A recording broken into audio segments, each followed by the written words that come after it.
Welcome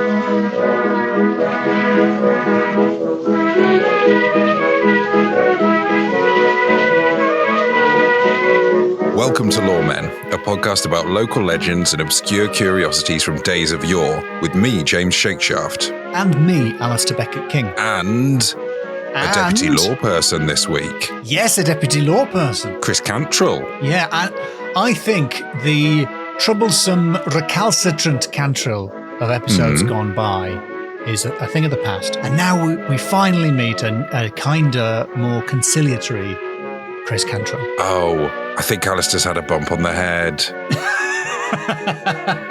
Wait, how has it come out in the edit? Because I remember him being really nice to me. Ooh, have a listen to The Curse of Naworth Castle.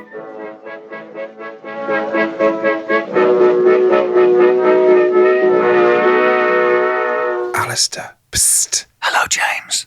Oh, that is a very good whisper. Thank you. Happy New Year. Welcome to me, yes. Happy New Year to you. Welcome to Happy New Year with me.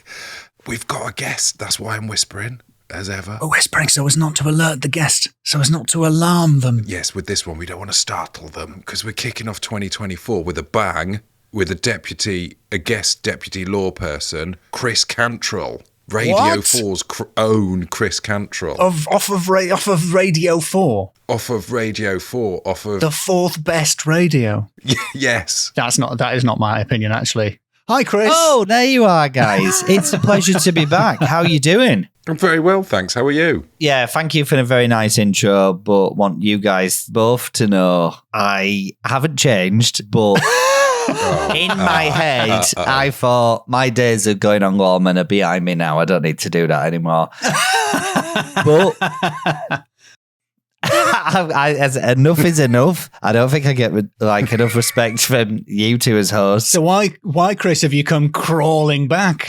Well, I've got something to plug, haven't I? Oh, how the tables have I got something to plug. Now Chrissy Cantrill wants something from us. I got something to plug. I went through my Rolodex of podcasts that will have me back on. And there's only one name in there. That's basically just a flag. So no respect off you guys. No respect off, I'm just going to say it, dweebs that listen to your podcast, They hate you mostly. We get a lot of complaints. They just talk about, is he drunk, is he brain damaged? And I'm like, stop tagging me in. I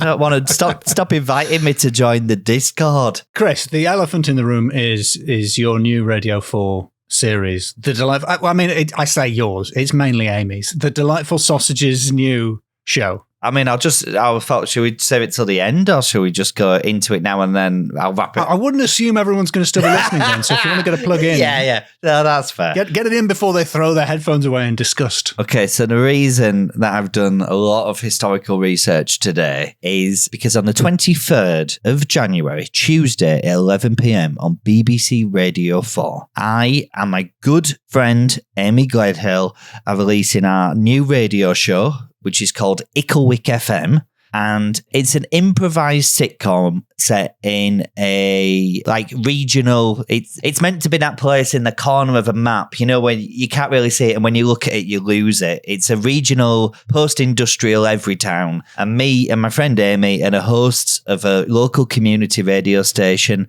and it's about the lives of the community as told through the switchboard of this radio station. So we get people calling in. There's an episode where there's a queue in the middle of town and nobody knows what the queue's for, so we spend the episode unpicking it. It's got Mark Silcox in it, he's our producer, Lucy Beaumont, Colin Hull, and loads more people. And like I say, it's all improvised, and me and Amy don't have any formal improv training, and I think when you listen to it, I think that will become immediately obvious. It's a lot of no buts rather than yes and. Well, basically, because we recorded 24 hours of audio over the series, which then have to be whittled away down to 2.5. And I'll be honest, I don't think it's profitable. I don't think it's a sensible way to make radio. But I tell you this, it is fun and it'd be good to listen. That was a great plug. That was really good. In fact, that was the most professional you've been on our podcast at any point. It's the most prepared. From this point on, I mean, it's really going to come off the rails. No, it isn't. I've actually done a bit of prep today. It's been a while since I've been on. We had to release a whole episode after you were on last time. And apologies and corrections. Your mistakes. I love, your podcast is doing well. It's been good to chart this podcast since the beginning, just in terms of, it's going well when someone has a podcast, when at 3 o'clock in the afternoon, American people start listening to it and going, what? What does he mean? What are any of the words that he's saying? Actually, in fact, the only last episode we'd had an email which ended with the words, P.S. What is a tray bake? The tray bake guy. I thought I'd get one free tray bake. It's not manifested at all. So really, because it's ruined our life in terms of being able to communicate about the podcast. It's created a lot of background noise of sort of tray bake hiss. I'm trying over Loremen discourse. I'm not having a go. Andy, who is the proprietor of House of Make Tea Room, who makes the tray bakes, he's not dropped the ball at all. But it's a new year. I've just had a big birthday. I can't be fixating on tray bakes all the time. I need to think about my heart. How am I right in thinking we've all had a big birthday? Al, have you had your big birthday recently? March. It's coming up in March. The big dog. And James, what are you now? An old man of the trees now, James? Well, actually, I have a little anecdote to illustrate that. I'm 43 and Jesus. 2 came on. Ouch. A Top of the Pops 2 came on from 1980, and we said to our oldest child, this is music from when we were born. And he just cracked up laughing and shouted the other one to come in. Come and look at this. It's for old and he described it as, it's for old people who are like this. Ooh, ooh, ooh. And the other one went, no, they're not old people like that. They're old people like this. What was the music? It was like 1980 and it was ska and people dancing with their elbows up kind of stuff. It's honestly one of the bleakest programs I've ever watched. There can only be about 3 or 4 episodes of that show that they can still show, surely. Yes. I played my son music from cool, he's getting into rock music, rap music, and I played him a cool song from when I was little, and he looked at me with tears in his eyes and he was like, Dad, how can you think that this is good? And he was talking about Lithium by Nirvana. No, sorry, Chris. Your kid has no appreciation of. But he just good music. He's obsessed with the 90s at the minute. He's like, oh, was that what it was like in the 90s? Yeah, big cool in the 90s. Yes, it is what it was like in the 90s, as a matter of fact, young man. I remember bad fashion because all the kids now dress in this 90s era. Yeah. But I remember it not looking good in the 90s. No one in our schools looked like that. No, I remember the 90s as being very grey, but I think that's because I lived in Bradford in the middle of the 90s and didn't have loads I wasn't like a young kid with money about town. And it's important to point out, I'm not now. So what have you got for us today, Chris? Have you got something for us? Well, yeah, I've got a couple of things. First off, I thought I've got a tale, but before we did that... Tale. yeah. It's I grew up next to a chemicals plant in Bradford. We all had them. To mark my middle age, I've decided to get into hobbies and such. And I've basically been reading a book about the Middle Ages. So I thought we're going to be taking a trip through time today. So I thought rather than me just telling all these facts that I researched to you, what if I showed you by taking you on a trip through time? Yes, sounds amazing. So, James, just FYI, this is going to involve a lot of sound design from your side, but... I think that's fine. So I think if we start, guys, I'd like you just cue it in and then the listener can imagine it in their heads. So I think what we want to do now is if we all close his eyes. Are they closed? Mm-hmm. Yeah, closed. And then what's that? Can you hear that? Oh, Lute's music's playing. Yeah. Like that. It's just playing. What's that? I don't hear. That doesn't sound like it's in the top 40. And then we're going through time together as a trio. we're going through. Are our eyes still closed? Our eyes are still closed. We're going through the past. Okay, You're not looking at your RGB lit computer anymore. You're going back into time where if you said to somebody a time when if you'd have said, "I'll turn the electricity on," they would say, "What?" Do you know what I mean? They wouldn't know what you're talking about. It's a time when the streets were mud and stuff like that. That's right. Hold on, I've just opened my eyes. You've both got your eyes open. Well, I've got a little... I had my eyes closed for that entire time, and you were just doing radio I eyes. had one eye. I had one eye open. Don't put this. It always sleeps with one eye open, doesn't it? So now we're in a medieval tavern. So if James, at this point, if you could get there's a pig pen probably in the pub. Get some noises, some pigs going on. Yeah. There's like some people, some brigands playing cards. Yeah, no, that's an ace of hearts like that. Just put that in. And now this is actually us I'm the landlord. We're at the pub. This is a tavern. Welcome to the Suckling Bull. Ooh. Welcome. Don't they speak where you're from? Strange clothes you're wearing. Thanks. They're from the 90s. Good morrow. Welcome to my establishment. It is a fine place. Yeah, everything. Oh, you look good by candlelight, which is the only light we know. Thank you for mentioning Artificial light, we do have the sun. We have the sun. Oh, what are you looking at over there, big giant one? Are you looking at the lichen? Hello. You don't just do your normal voice, your normal giant voice. Are you looking at the... You're not any bigger than normal, James. You're the normal amount of giant. Hello. Are you looking at the lichen? Oh, yeah, it's a lot more colourful to outsiders who travelled from a long, distant future because there's many different types of lichen that will probably die out when mass industrialisation takes over. That's interesting, isn't it? Oh, excuse me, lovely lady.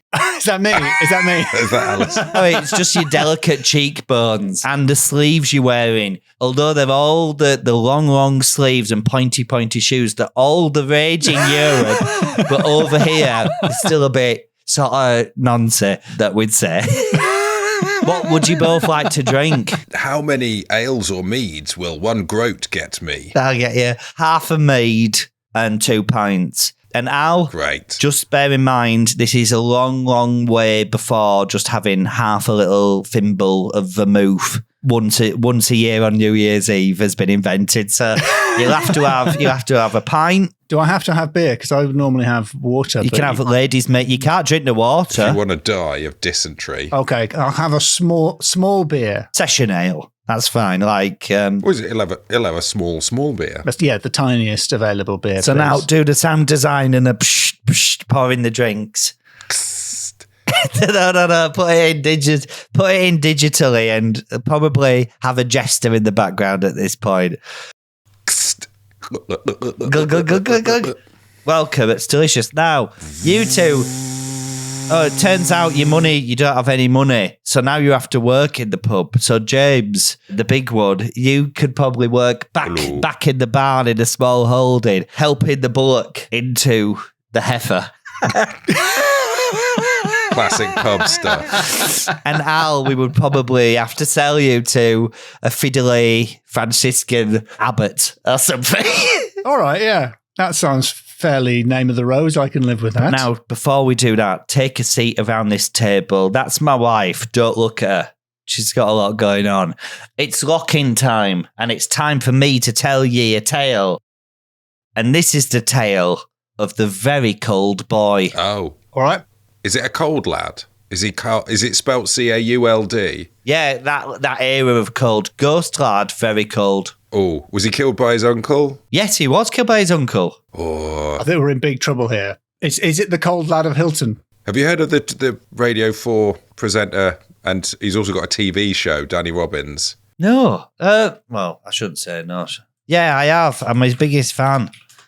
Oh, I know Danny Robbins. Yeah, he's already come up. He's done the cold. We've done the cold lad. Danny Robbins, the host of... Sorry, Inkeep. Uncanny. Yeah. Yes. Yeah, the big Radio 4. He's got a big Radio 4 Right, well, we've radio all... series that he successfully turned into a TV series. Well, I mean, that's good for... Imagine such a thing. That's good for two, but, you know, you make it...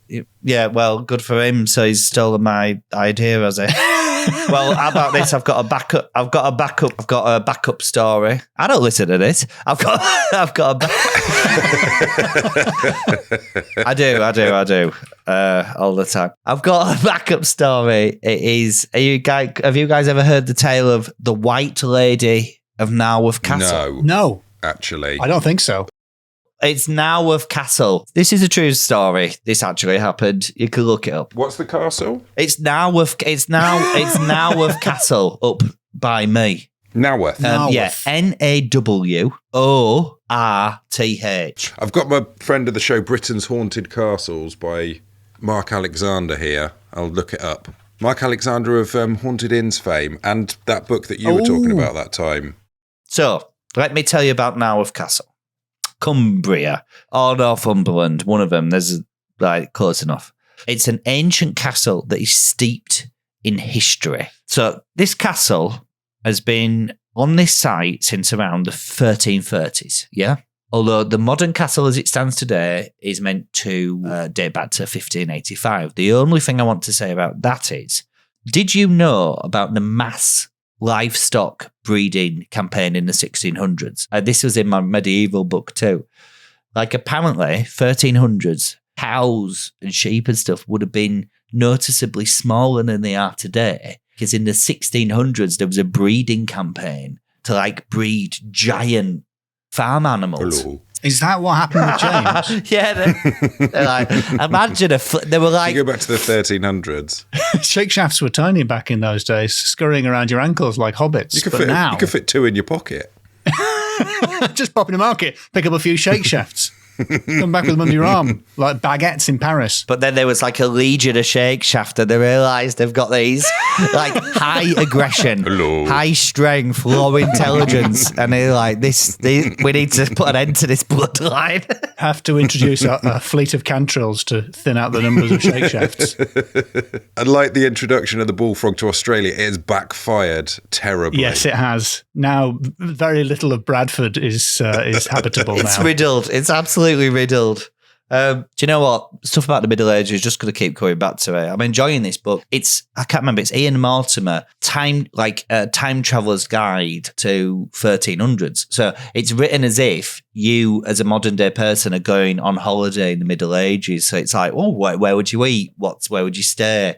It's fun. And I'm reading textbooks as well, GCSE textbooks about the Middle Ages. I cook quite the fine figure in my local cafe.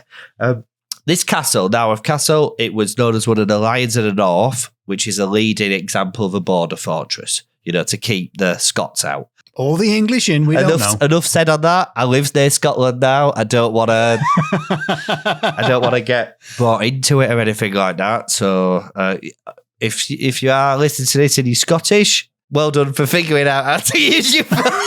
James, edit that out. I can't have that. I couldn't even get that insult out. I've started gigging in Scotland. We need to. So the castle and its grounds were held by the Dacre family until 1577, when it was inherited by Lady Elizabeth Dacre. She was 14 years old, not how we do it these days, but a bit more common back then. And she married Lord William Howard. He was only 15, because you often hear these year-old noddy. He was 15. He was 15. She was 14. He was 15.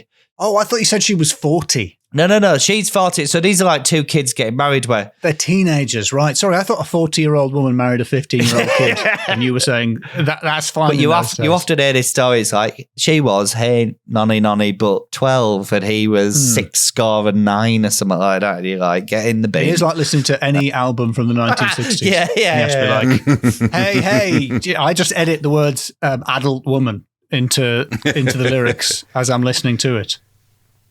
I like to think when they sing about a baby that they're actually singing about babies. My baby takes the morning train. I love that image. A little business baby on the way to work. Yeah, a little business baby with an oyster in its nappy. Just doing the Times crossword. Little baby bowler hat.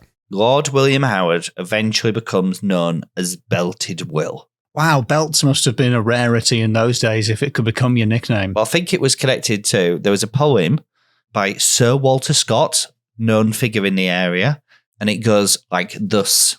His Bilboa blade by marchmen felt, hung in a broad and studded belt.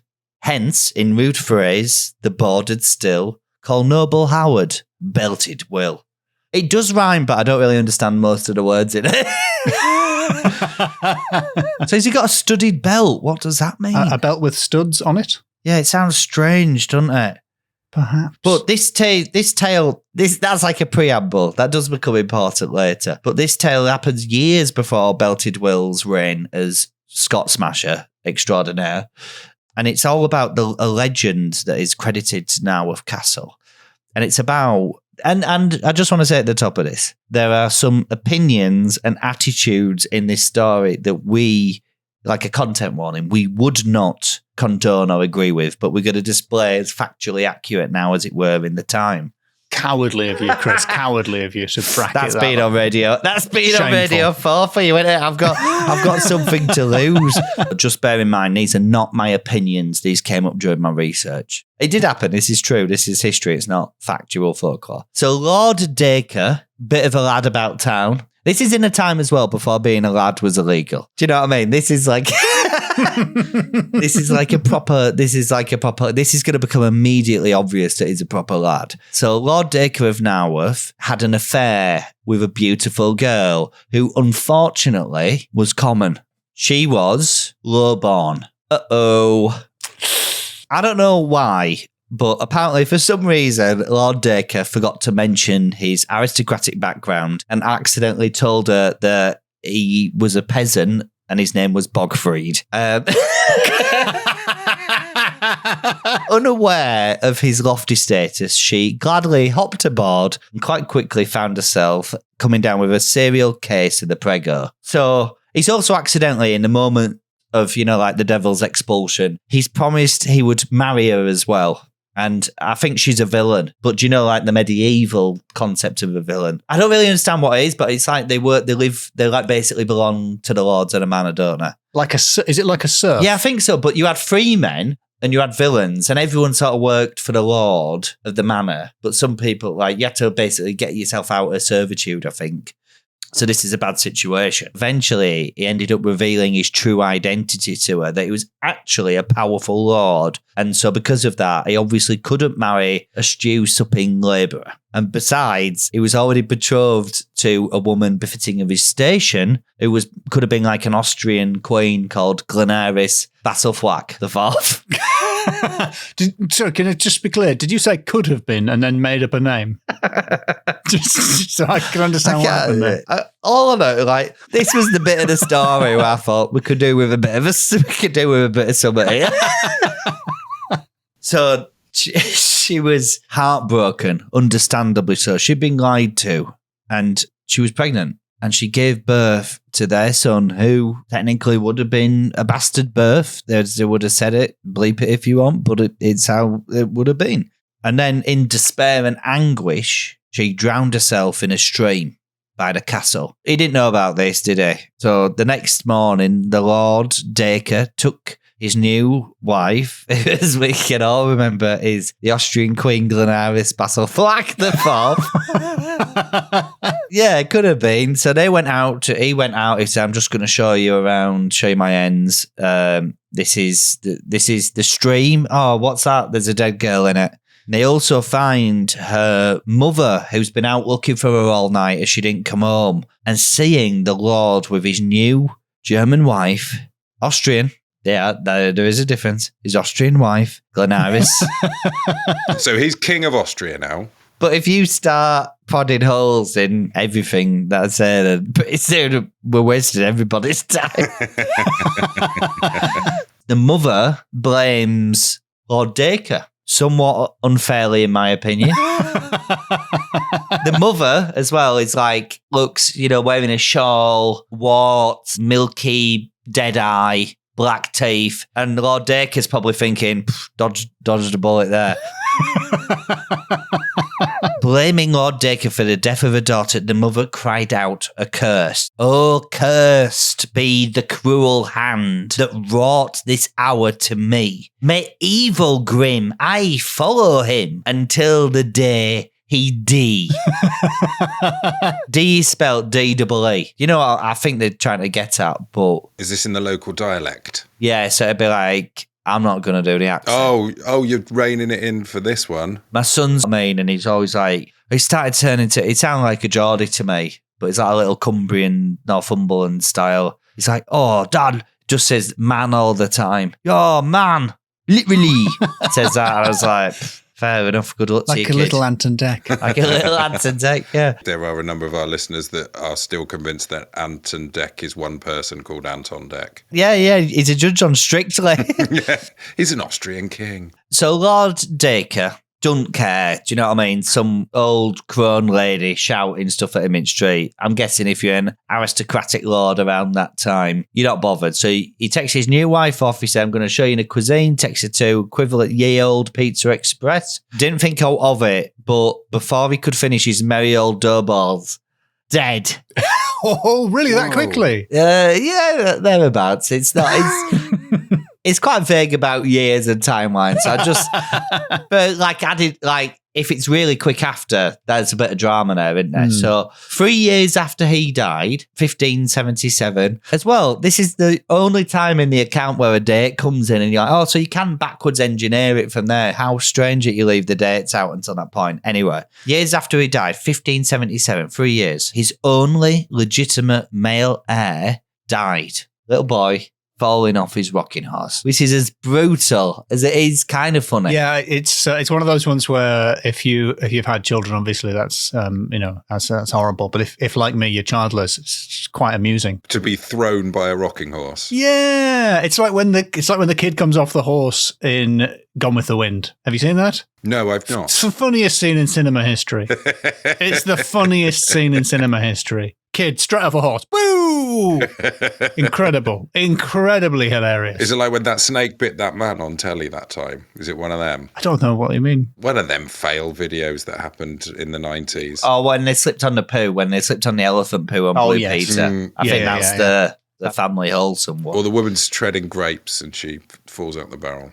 That actually looked like it really hurt. After that, the male line died out, and this is why the castle ends up belonging to, who do you remember from earlier on? Billy Big Pants. Billy Big Pants belted Will. Belted Will. And I don't know why, but I've just got a feeling he wasn't very nice. But other than that, and that's it. No, there's more than this, which I forgot to write down. From that point on, a figure in white can be seen on the moor, especially by people near the castle that are like not long for this world. What do you think about that? Ooh, a harbinger of doom. Yeah, like a sort of, is it a banshee type thing? You don't get that with a little ghost cold boy, do you? No. So, guys, let me put a full stop in it. That is the tale of the White Lady of Naworth Castle. That's very good. Yeah, I've gone to town on this one. I don't mean to sound so surprised, but that was really researched. Well done. It's the first time I've ever looked, if I'm totally honest with you, and I respect you both, and I respect the podcast and the fans so much. It's the first time I've ever looked at one of the stories before doing the physical recording. An hour earlier, I read it, and I think it's like, wow, is this? It really makes a difference, doesn't it? But I mean, there's a bit of, I had to sort of judge it up a bit. I think I could tell the points when you judged it. I think it was, like smashed a few, put in a bit of third act drama and stuff like that. Created a love interest with Glenairis Battlethwack, the fourth of Austria. I don't think Austria existed until the 1800s. But I didn't say she was the queen of Austria. That there was another Austria. Where do you think Austria that we know got its name from? You didn't think everything through, did you? True. It meant Eastern Realm from the old High German. So, yeah, fair enough. There was an Austria. 1-0 Cantrill. Well, I'm very impressed. Yeah, me too. I'm very, very impressed. What can I say? Lovely story. Well told. Do I need to rate it now? Yeah, of course we have to do scores. Do you think you're above the scoring system now, Chris? I've plugged my podcast. I've plugged, do you know what I mean? I'm exhausted. I've done all this. You've had your meal and now it's time for your pudding. The scores. Can we leave the inn, though? Or are we going to stay in the inn for the scores? Because Okay, we can leave the inn, but we have to stand in the thoroughfare. The noisy thoroughfare. Did you know back then as well that everyone just throwing stuff out into the street? Basically, it's like the streets would be all trod in. On a hot day, if it was humid, if it was wet, there's basically like the mud is full of, like gizzards from shopping. Gizzards from shopping? Actually, I said, I don't know what... Shopping, okay, all right. But basically, it's like, it's when it was a hot day, when it was wet, it basically, the street would be churned up and it'd smell apparently unlike anything that we can imagine. So we're in a noisy and noisome thoroughfare for the But schools. can I tell you another thing that's just popped into my memory as well? Basically, in old and medieval society, get your head around this, all three of us would be old. Not just me. Not just James. Basically, because there was like loads of people that died off during the Black Death and stuff like that. But in general, because of health things, society was much younger. So basically, 25-year-old, you're basically like an important figure in your society. So 40 is ancient, nearly dead. 20, 25, the place is run by 20 and 25-year-olds, which is why it's like there's quite a lot of, it's a very violent society. It'd be like Vice.com, but as a society. Yeah, it sounds wicked, doesn't it? But But if we were in the films of the 1950s, we'd be basically teenagers. We'd be like Cary Grant was still playing young men until he was about 60. I think I could pass as a young man if that young man had some very rare genetic thing going on, Yeah. like Robin Williams in Jack. Marlon Wayans in Little Man. Yeah. Let's get it scored, I reckon. Okay, what's your first category? Let's go with naming first of all, because you did a bit of work on the names, and that should hopefully stand us in good stead. There's Griselda Popinjay, the ninth, whatever she was called. There's that. That's a good name. Glenaris Bastlethwack the Fourth. Yes, her as well, yeah. But there's not just that. There's Lord Dacre. Yep. Good name. It's a bit like Dark, isn't it? But it's Dacre, so it's like, it's just a little bit more subtle than just calling him Lord Dark. There's Belted Will. Yeah, Willie Belts, yes. I just would like to bring up, I've got my Magic Book of Britain's Haunted Castles. There was Ranulph de Dacre in 1336. He was the Earl of Cumberland. He was actually granted the license to crenellate his home. Oh, wow. His surname is the basis for the noise when you switch Netflix on. De Dacre. Other names got Belted Will, so we got Bogfried. Do you remember Bogfried? Not sure that's in my version of the story. Do you remember Bogfried, the peasant was his alter ego? Bogfried. That's a cool name. And I'm aware of this now. The only person that hasn't got a name in this story is the low-born common girl. Oh. Yeah, that's not a good look, is it? So let's christen her now, Fanny Llewellyn. I don't think any names that are invented during the scoring section are valid for scores. Or respectful to the dead. Yeah.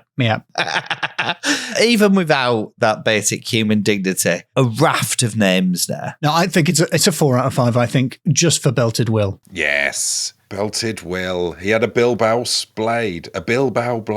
That's not how Chris pronounced that earlier, so that's going to make the edit interesting. If that's the word Chris was saying, because I think you said Balboa, as in Rocky. I said Balboa as in Rocky. As in Rocky Balboa. Oh, well. You just dub me over him. Yeah, that'll be fine. What's the second category? My second category is the supernatural. Yes. So I'd like to, there's two big instances here. One, we've got a cursing, a hex is delivered upon an aristocrat. And nice. Many years after, we've got a ghost that still appears as a fact in the area to people that are going to die. That's very good. That's pretty spooky. I mean, it's not Danny Robbins quality uncanny. It's not infrasound. It's sub Robbins, I would say, but it is somewhat supernatural. So I'm hovering around a 2. That feels mean. James? Yeah, but what else have we got though? You've got 2 spooky things, a curse and a ghost. That's great. I'm going back into it. Let me see. The sound of frantic Word document scrolling. So under your voting criteria, you only 1 star per spooky thing. Well, that's the one I've chosen today. Yeah, that's the system I'm using. Well, what I didn't tell you is there's a crow with a skull for a head. So that's 3 stars. What's his name? And there's a little boy, and the little boy on the rocking chair. Oh, yeah, the boy on the rocking horse. That was quite spooky. Maybe the little rocking horse did sort of become alive for a second. Maybe it blinked its eyes. Yeah. Flicked its That's quite mane. good. All right, it's a 3. It's a 3. You've talked me up to 3 with a spooky... A rocking horse is very spooky. A spooky rocking horse that will chuck you off. The spookiest type of horse. No, Maddie Leward is the spookiest type of horse. I've got another criteria. Category. Yeah, we call them categories. We call them categories for 200 episodes. 200 episodes, and it still sounds like this. No. So my next category is poems. One for you, Al. Nicely.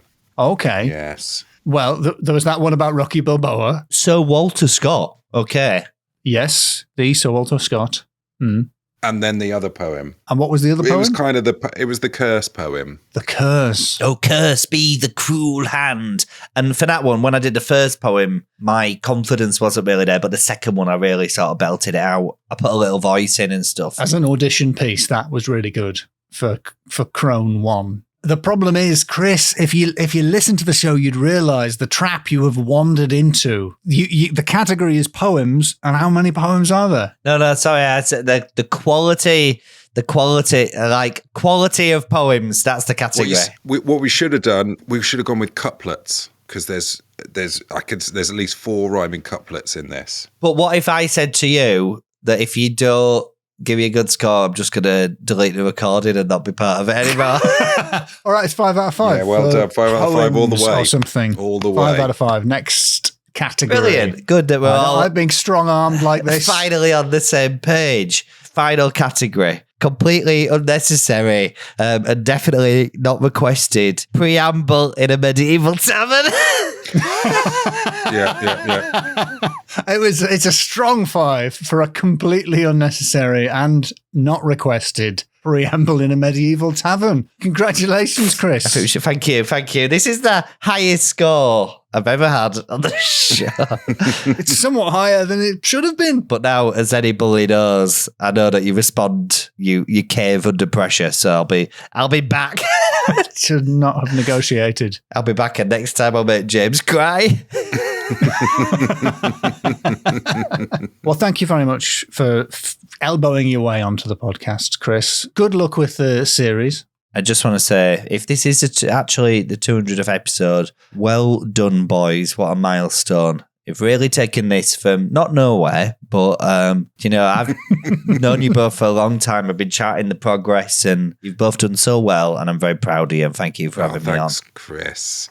I know, it's just blindsided you with sentiment, but it's a hell of an achievement. Well, I suppose I'm going to have to go back to my job at this inn now, which is... Yeah. We haven't travelled back to the present day, so we still I now live in an inn, inseminating, not personally, but in facilitating the insemination of livestock. Assistant to the ball. And Al is, can you wear a cartwheel? Like through the mud away, off to the fiddly Franciscan Abbots like tower, where it'll be kept as a beautiful prize. Is there anything that we could pop in our MP3 players that we've smuggled into the past before the batteries die? Is there anything we could listen to on that over the next week or so? I'm saying plug your show. Oh, right. I was going to say, that really mean that really, really horrible Dire Straits song, Money for Nothing. But not that. That's not what we said. So, guys, 2 things. First off, again, wow, what a great time we've had. And if that wasn't for you, that's all right. There's 200 episodes to get into. I'm sure Jenny Collier will be back soon. So, 2 things. First off, 1, play Icklewick FM. It's coming out. It's 11 o'clock on the 23rd, Tuesday, 23rd of January. It's like a really crazy, wild thing. And it's going to be if you don't want to stay up till 11 o'clock on a Tuesday night, I get it. I got a small child. It'll be like, hey, what's that? 8 o'clock in the morning. It's on BBC Sounds. Whoa. See, do you know what I mean? The BBC Sounds app. It's a good app. It's a great app. It works. This is putting money in the pockets of everybody on this podcast. But we're doing that. Also, I'm doing one other thing, but it's not quite ready yet, but I'll just say it now. In February, I'm launching my own podcast. What? Yeah, exactly. I've been working my own podcast with Sunil Patel, who's a comedian. Oh, and Deputy Loreperson, yes. Deputy Loreperson, and it's called Rural Concerns, and it's all about how I have, in 2020, it seemed like such a good idea to move to the countryside, but now I'm trapped in a rural exile, and every week Sunil's going to call me up from the mega city of London to tell me what cool plays everybody's watching and what new style of coffee that they are. We're going well. It took a long time to come up with a title, so much so that the producer had to call me to give me an intervention to tell me, because I was just thinking of podcast names I couldn't stop on. I ruined a family weekend, and it's going well. Apart from me and Sunil get on so well, but the only problem is we've hired a producer for the show who's. Seemed like a good guy. He's got a podcast that's got over 200 episodes. And if you add up all the listenership, it makes one really, really good podcast listen. Anyway, 200 listeners. And I thought we were doing a good thing because he was a giant, but it turns out he's a big personality. I've done 2 plugs there. That's enough. I need to go. All right, he's off. Chris is already bailing. He's just running out of the inn. He was never the innkeeper at all. It doesn't work here. Wait a minute, this isn't a ye olde inn. Just to be clear, because I think that was a bit subtle. James, you were the producer of Chris's new podcast. I was. And I was the guy that talked him down from that. Well, I think one of the ones was 2 Boys Chatting Time was one of the titles. Thanks, Chris. Thanks, Chris. Thank you, boys. I'm still here, but I'm under the table at the tavern now.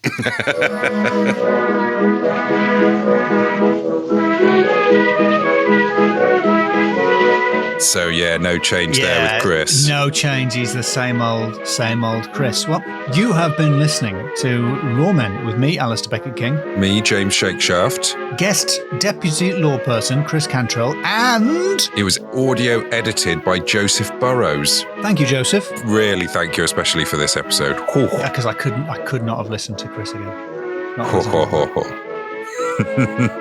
Join us at patreon.com/LoremenPod or bonus bits and behind the scenes. Imagine if you haven't had enough Cantrill, get on the Patreon and listen to more. There's lots of bits where he starts to talk and says something unacceptable. I said, no, edit that out, no.